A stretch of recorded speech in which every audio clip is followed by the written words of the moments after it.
എല്ലാവർക്കും നമസ്കാരം. ഈ ഇടയ്ക്ക് കാട്ടിൽ നിന്ന് ആനയും പുലിയും കടുവയും ഒക്കെ ഇറങ്ങി വന്ന് ആളുകളെ അറ്റാക്ക് ചെയ്തു. അവയിൽ ചിലതിനെ നമ്മൾ കൊന്നു. ഇതൊക്കെ നമ്മൾ കേട്ടതാണ്. ഇതൊക്കെ അതിൻ്റെ സ്ഥലത്ത് നിന്ന് ഇറങ്ങി വരുന്നത്, അത് താമസിക്കുന്ന സ്ഥലം ശരിയായ രീതിയിൽ പണ്ടിരുന്ന രീതിയിൽ അതിന് കിട്ടാത്തത് കൊണ്ടാണ്. ഒന്നുകിൽ ഭക്ഷണമില്ല, അല്ലെങ്കിൽ വെള്ളമില്ല, അല്ലെങ്കിൽ ചൂട് കൂടുതലാണ്. ഇങ്ങനെ ഓരോ കാര്യങ്ങൾ കൊണ്ട് അത് ഇറങ്ങി നാട്ടിലേക്ക് വന്ന് അതിന് വേണ്ടത് നാട്ടിൽ നിന്നും മനുഷ്യനെ കൊന്നും ഉണ്ടാക്കുന്നു. അതുപോലെയുള്ള ചില കാര്യങ്ങളാണ് നമ്മളുടെ നാടും ഈ ചുറ്റുമുള്ളതിനേക്കാളും നമ്മളുടേതായിട്ടുള്ള നമ്മുടെ ശരീരത്തിലും നമ്മൾക്ക് വല്ലതും ചെയ്യാൻ സാധിക്കുന്നത്. കാട്ടിലെ മൃഗങ്ങൾ വരാതെ എനിക്ക് പോയി ഒന്നും ചെയ്യാൻ പറ്റത്തില്ല. പക്ഷെ എൻ്റെ ശരീരത്തിൽ ഉണ്ടാകുന്ന ഇതുമാതിരിയുള്ള അനാവശ്യമായിട്ടുള്ള സാധനങ്ങൾ അത് ഇരിക്കേണ്ടതല്ലാത്ത ഇടത്തേക്ക് വരുന്നതിനെ തടയാനുള്ള മാർഗങ്ങളാണ് ഞാനിപ്പോൾ പറയുന്നതിൽ ചിലത്. അത് കാരണമാണ് നമുക്ക് ഇൻഫ്ലമേഷൻ ഉണ്ടാകുന്നത്. ഇപ്പോൾ ഡയബറ്റിസ് മാത്രമല്ല, എല്ലാ രോഗങ്ങളുടെയും കാരണം വന്ന് ഒരേ കാരണമായിട്ടാണ് കണ്ടുവരുന്നത്. പല കാരണങ്ങൾ ചേരും, പക്ഷെ പ്രധാനമായിട്ട് ഒരു കാര്യത്തിലേക്കാണ് വന്നു ചേരുന്നത്. അതാണ് ഞാൻ ഈ പറയുന്നത്. അപ്പോൾ നമ്മൾ പറഞ്ഞല്ലോ, ഈ ഇൻഫ്ലമേഷൻ ശരീരത്തിൽ ആസകലം ഉണ്ടാകുന്നത് വൈറൽ ഫീവർ ഒക്കെ ഉള്ളപ്പോഴാണ്. അത് വൈറൽ ഫീവർ, പനി, വേറെ എന്തെങ്കിലും ഒരു ഇൻഫെക്ഷൻ വരുമ്പോൾ, ടോട്ടൽ ബോഡീനെ അഫക്റ്റ് ചെയ്യുന്ന ഇൻഫെക്ഷൻ വരുമ്പോൾ, ബാക്ടീരിയൽ ഇൻഫെക്ഷൻ ആണെങ്കിലും നമ്മൾക്ക് പനിയൊക്കെ വരുന്നു. നമ്മുടെ ബോഡി ഇൻഫ്ലമേഷൻ, അതിൻ്റെ ഇമ്മ്യൂൺ റിയാക്ഷൻ കൊണ്ട് നമുക്ക് ചൂടുണ്ടാക്കി അതിനെ കൊല്ലാൻ ശ്രമിക്കുന്നു. ഇതാണ് നമ്മളുടെ ശരീരത്തിൽ ഉണ്ടാകുന്ന ഒരു തരം ഇൻഫ്ലമേഷൻ. വേറൊന്ന്, നമുക്ക് കൈ ഒടിയുമ്പോഴൊക്കെ അവിടെ ലോക്കലൈസ്ഡ് ആയിട്ട് ആ സ്ഥലത്ത് നമുക്ക് നീരൊക്കെ വരുന്നു. അത് ലോക്കലൈസ്ഡ് ഇൻഫ്ലമേഷൻ. പക്ഷെ ക്രോണിക് ആയിട്ട് എപ്പോഴും നമ്മളുടെ ശരീരത്തിൽ ഇൻഫ്ലമേഷൻ ഉണ്ടാക്കുന്നത് എന്താണ് എന്ന് നമ്മൾ പറയുന്നു. അപ്പൊ എന്തുകൊണ്ടാണ് എപ്പോഴും നമ്മുടെ ശരീരത്തിൽ ഉണ്ടാകുന്നത് എന്ന് പറഞ്ഞാൽ, അത് നമ്മളുടെ കുടലിൽ നിന്ന് വരുന്നതാണ് എന്ന് പറഞ്ഞു. അപ്പൊ എന്താണ് ഈ പൊല്യൂഷൻ ഇതൊക്കെ ഉണ്ടാക്കുന്നത്, ഈ ക്രോണിക് ഇൻഫ്ലമേഷൻ ഉണ്ടാക്കുന്നത്?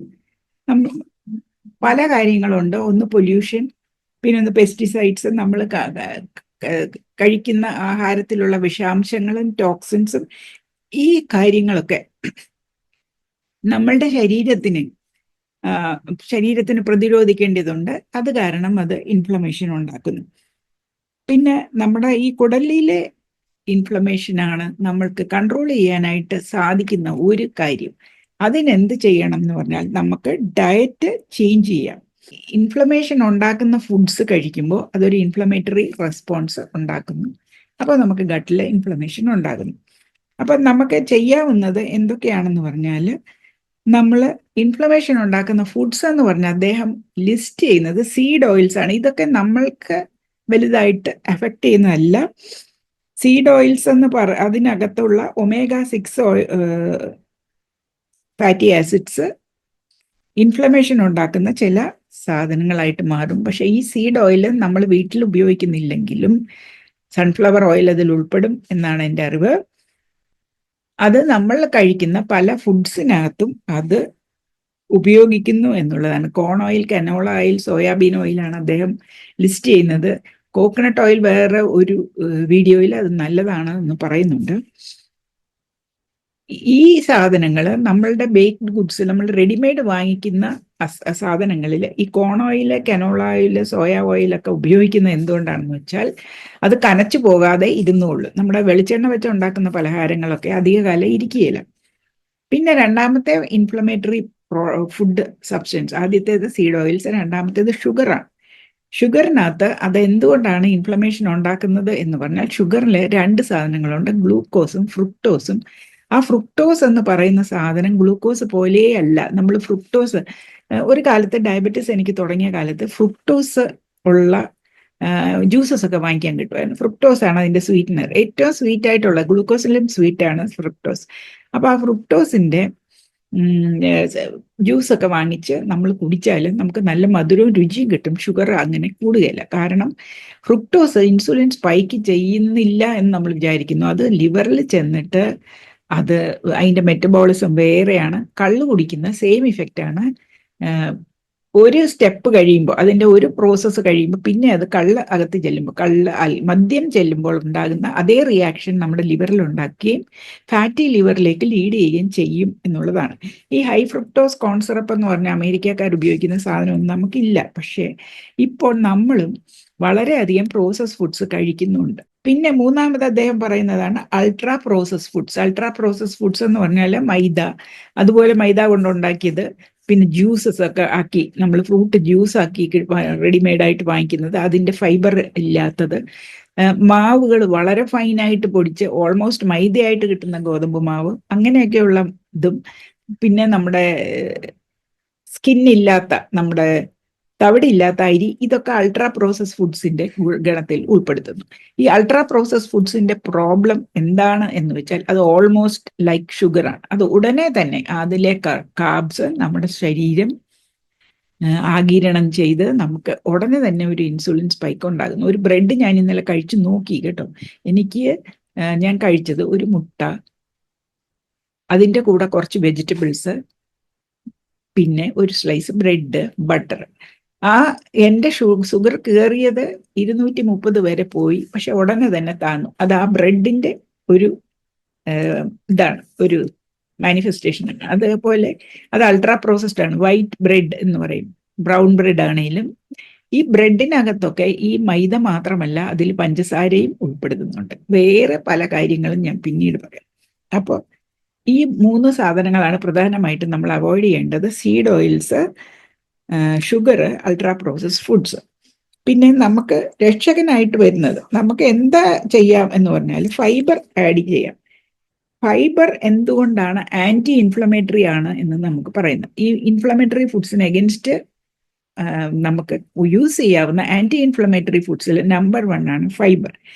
ഫൈബർ നമ്മുടെ മൈക്രോബയോമിനെ ഫീഡ് ചെയ്യും, നമ്മുടെ കുടലിലെ ബാക്ടീരിയയുടെ ഫുഡാണ്. അപ്പോൾ നമ്മൾ അതിന് വേണ്ടിയിട്ട് നമ്മൾ ഹോൾ ഫുഡ്സ് കഴിക്കണം എന്ന് പറയുന്നത്, അതായത് തവിടോട് കൂടിയുള്ള ഭക്ഷണങ്ങളും, പിന്നെ അതുപോലെ തന്നെ ഫ്രൂട്ട്സും ഇൻസ്റ്റെഡ് ഓഫ് ഫ്രൂട്ട് ജ്യൂസസ്, അതുപോലെ പച്ചക്കറികളും എല്ലാം കഴിക്കണം. ഇതിലെല്ലാം ഫൈബർ ഉണ്ട്. ഫൈബർ നമ്മുടെ കുടലിലെ ബാക്ടീരിയയെ ഫീഡ് ചെയ്യുന്നു. എന്നിട്ട് bacteria short chain fatty acids എന്ന് പറയുന്ന ചില സംഭവങ്ങൾ ഉണ്ടാക്കുന്നു. അത് ഇൻഫ്ലമേഷൻ കുറയ്ക്കുകയും ഹാർട്ടിന്റെ ഹെൽത്ത് കൂട്ടുകയും ചെയ്യുന്നു. അതുപോലെ അൽഷൈമേഴ്സ് വരാതെ തടയുന്നു. അപ്പോൾ നമ്മൾ ഫൈബർ ആഡ് ചെയ്യണം. രണ്ടാമത്തെ സാധനം omega-3 ആണ്. omega-3 ആന്റി ഇൻഫ്ലമേറ്ററി ആണ്. അത് നമ്മൾക്ക് മത്സ്യത്തിൽ നിന്നാണ് കിട്ടുന്നത്. അത് ഹാർട്ടിനെ പ്രൊട്ടക്റ്റ് ചെയ്യുന്നു, ബ്രെയിൻ്റെ ഹെൽത്തിന് വേണം. അത് നമുക്ക് ഇൻഫ്ലമേഷൻ കുറയ്ക്കുന്നു. അപ്പോൾ ഈ omega-3 ഫാറ്റി ആസിഡ്സ് ചില സീഡ്സിൽ നിന്ന്, ഫോർ എക്സാമ്പിൾ ഫ്ലാക്സ് സീഡിലൊക്കെ കിട്ടുന്നു എന്ന് നമ്മൾ പറയുന്നുണ്ട്. പക്ഷേ അതെല്ലാം കിട്ടുകയില്ല, ചിലത് മാത്രമേ കിട്ടുകയുള്ളൂ. ആ കിട്ടിയതിനെ നമുക്ക് വേണ്ടിയ ചില എസെൻഷ്യൽ ആയിട്ടുള്ളതിലേക്ക് കൺവേർട്ട് ചെയ്യാൻ നമ്മുടെ ശരീരത്തിന് കഴിവ് കുറവാണ്. അപ്പം നമുക്ക് നല്ല omega-3 ഫാറ്റി ആസിഡ്സ് നമുക്ക് ഫിഷിൽ നിന്നാണ് കിട്ടുന്നത്. ഇവരൊക്കെ കഴിക്കുന്നത് പോലെയുള്ള ഫിഷ് നമുക്ക് കഴിക്കാൻ പറ്റത്തില്ല. നമുക്ക് കഴിക്കാവുന്ന നല്ല ഓയിലി ഫിഷ് എന്ന് പറയുന്നത് മത്തിയാണ്. സാഡീൻ, മത്തി, പിന്നെ നമ്മളുടെ അയല, ഈ ചെറിയ മീനുകളാണ് നമ്മൾക്ക് ഉപയോഗിക്കാവുന്നത്. ഇതിൽ ഈ omega-3 ഫാറ്റി ആസിഡ് എന്ന് പറയുന്ന സാധനം ഈ മീൻ പ്രൊഡ്യൂസ് ചെയ്യുന്നതല്ല, അത് കടലിലുള്ള പായലുകളിൽ നിന്നാണ് അതിനത് കിട്ടുന്നത്. അത് തിന്നിട്ടാണ് അതിൻ്റെ ഓയിലിൽ ഈ omega-3 ഫാറ്റി ആസിഡ് ഒക്കെ വരുന്നത്.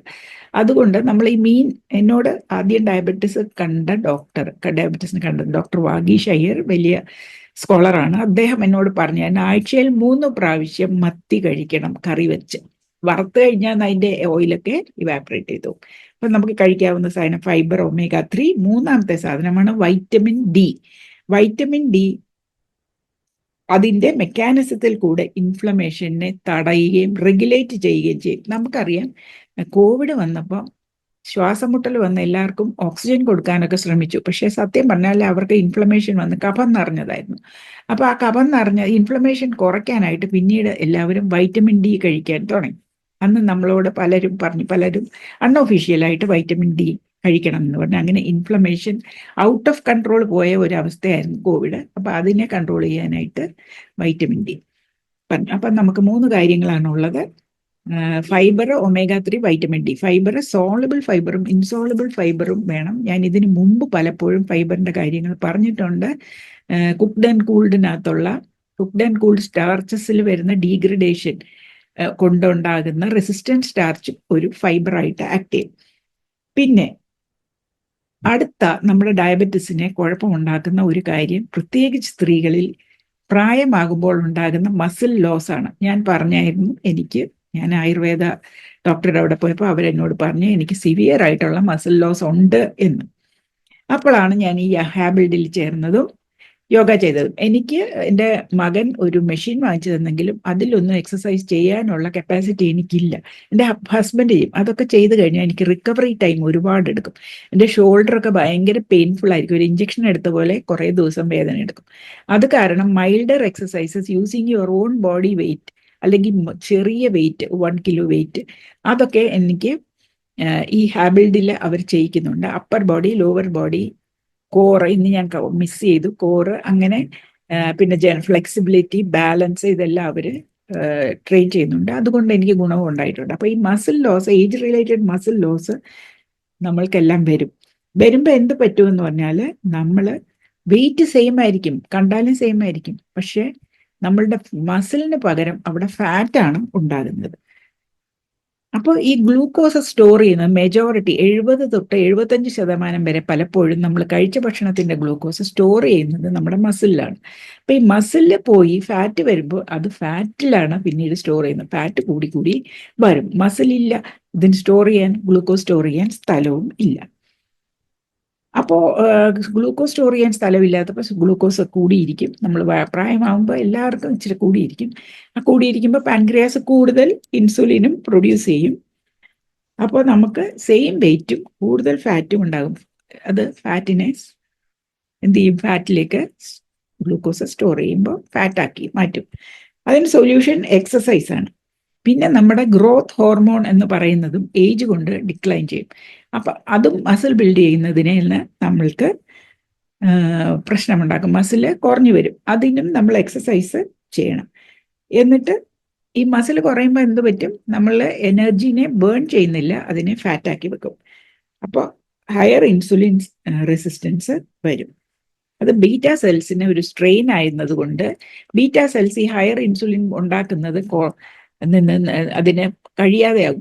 കൂടുതൽ ഫാറ്റ് ഉണ്ടാകും, കൂടുതൽ ഗ്ലൂക്കോസ് കൂടും, കൂടുതൽ ഇൻസുലിൻ ഉണ്ടാക്കേണ്ടി വരും.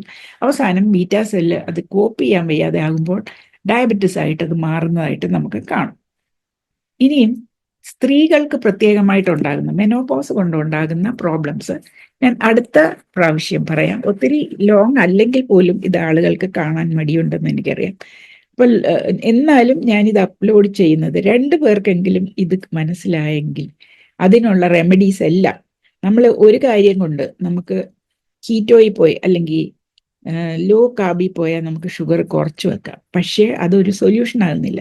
ഇതിൻ്റെ ഓൾ റൗണ്ട് സൊല്യൂഷൻ നമ്മൾ ചെയ്താലേ നമുക്ക് ഡയബറ്റീസിനെ കൺട്രോൾ ചെയ്ത് വെക്കാൻ പറ്റുള്ളൂ. നമ്മൾ ഏജ് കൂടി വരും തോറും ഇതിൻ്റെ സൈഡ് ഇഫക്ട്സ് നമുക്ക് വരാനുള്ള ചാൻസസ് ഒക്കെ കൂടി വരും. അതുകൊണ്ടാണ് ഞാനിത് പറയുന്നത്. 5 പേർക്കെങ്കിൽ 5 പേർക്ക് ഉപകരിക്കട്ടെ. നിങ്ങൾക്ക് ഉപകരിച്ചെങ്കിൽ നിങ്ങൾ ലൈക്ക്, ഷെയർ ആൻഡ് സബ്സ്ക്രൈബ്. അതുപോലെ ഷെയർ ചെയ്യാൻ ഒരിക്കലും മറക്കരുത്. അപ്പോൾ നന്ദി, നമസ്കാരം.